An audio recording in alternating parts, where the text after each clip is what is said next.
see. The reason we emphasize machines and technology is to free man, to pursue the higher things. Machines ought to do the filthy, repetitious, or the boring jobs. It would take 10 years to change the surface of the earth. To save our environment, our stupidity, our conflict, we've got to reorganize our way of thinking and reconsider our social aims.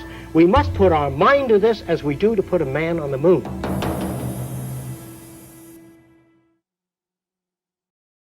Like many kids, when I was 6 years old, I dreamed of flying in space. I'm old enough that back then the only astronauts were Flash Gordon and Buck Rogers. Watch guards will blast them to pieces before they land. And I went on and became a professional astronomer. I was lucky enough to get selected in the first group of shuttle astronauts. We trained for a long time, and of course you go through many different types of simulators. But when you're actually sitting up there on the rocket, you realize that, hey, this is not the simulator.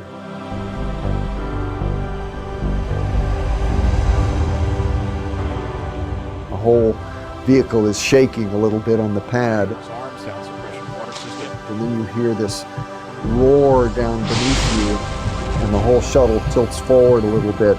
And then as it comes back to the vertical position, then all of a sudden, wham, the solid boosters ignite. And there's an incredible vibration and noise. And for the next 2 minutes, there is just so much power that you're sitting on top of.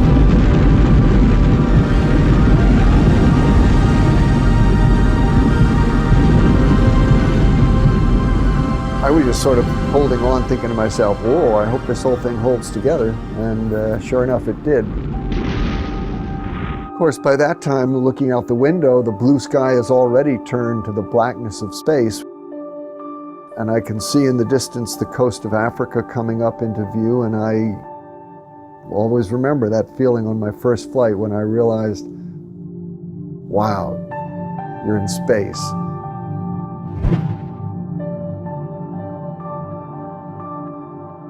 You see from orbit the sunrises and sunsets 16 times every 24 hours. Flying over the Earth at night, in particular, gives you a real sense of human civilization. Because during the day, you look down and you see the colors of the Earth, you see the forms of the landmass of the continents. There's a lot of beautiful things to see during the day.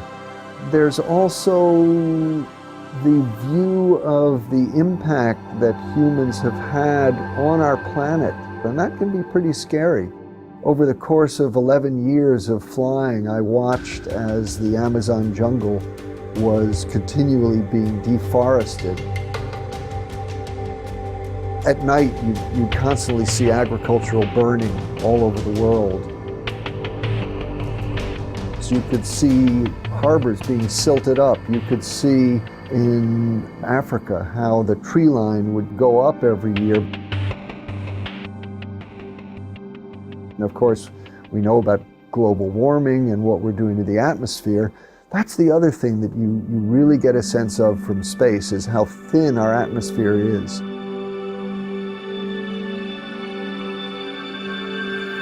Basically, the idea that we're seeing this environmental damage on the Earth created by humans, but we see it from a cosmic perspective, means that it's just not something that we can ignore. The planet is responding to the presence of humanity.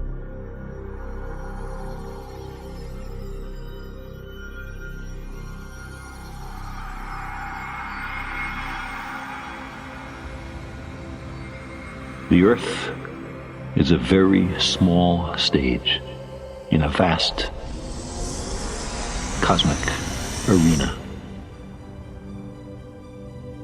Think of the rivers of blood spilled by all those generals and emperors,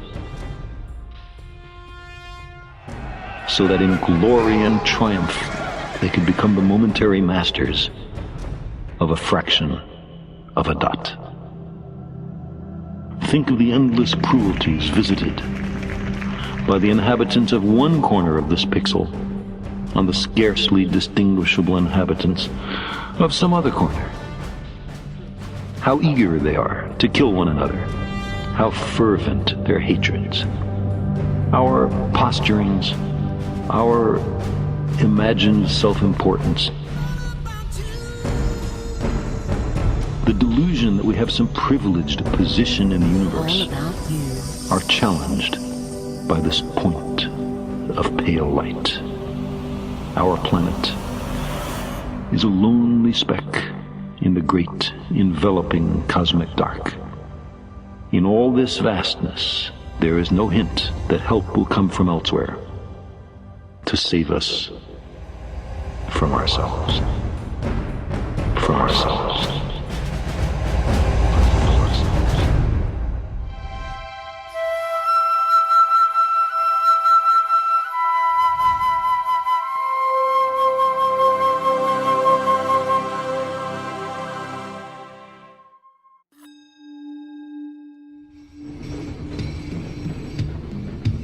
For the first time, we have the capability, the technology, and the knowledge to achieve a global society of abundance for all.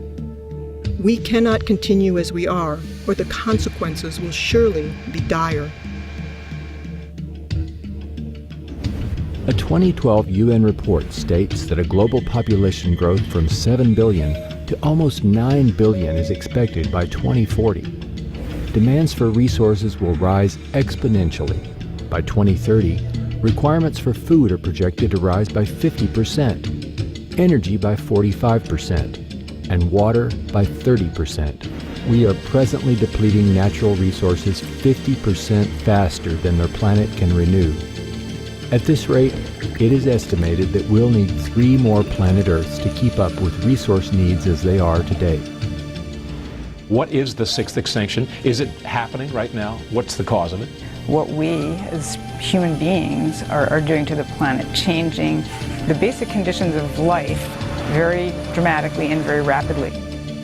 And yet, from environmental disaster to war, our obsolete value systems perpetuate insanity, threatening us on many fronts. Is it the best we can do to just clean up after the fact? Are politicians capable or even competent to manage the world around us? Speaker, let me explain.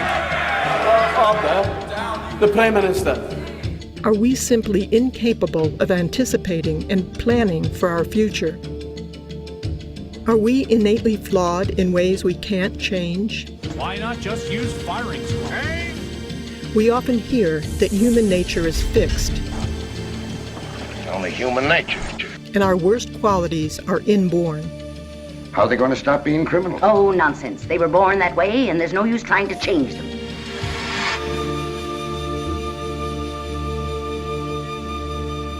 I think it's difficult to talk about a specific human nature like we talk about fixed or modal action patterns in non-human species, but clearly in humans, learning plays the major role. In fact, I refer to humans as the learning animal because humans learn more than any other animal.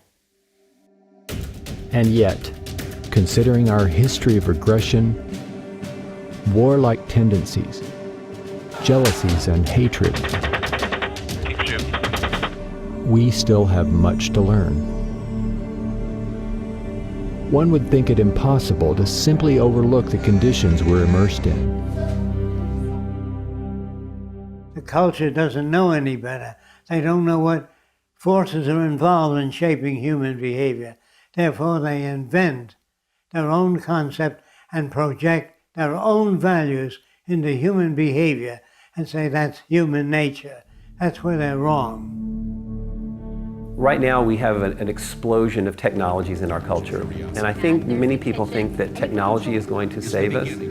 Certainly technology has made our lives easier in many respects.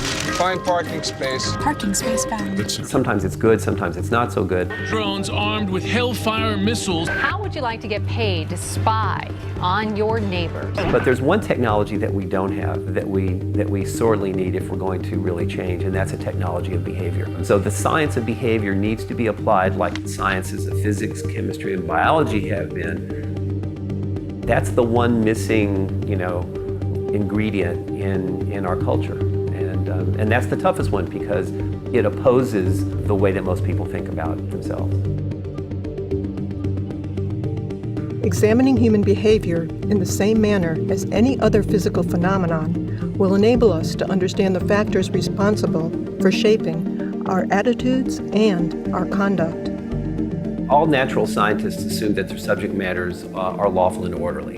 I mean, if they're not, then you can't do science. Behavioral scientists assume that human behavior and the behavior of other organisms is also lawful and orderly. To not assume that means that you accept that human behavior is somehow separate from the rest of nature. We don't make that assumption. We make the assumption that human behavior is part of nature.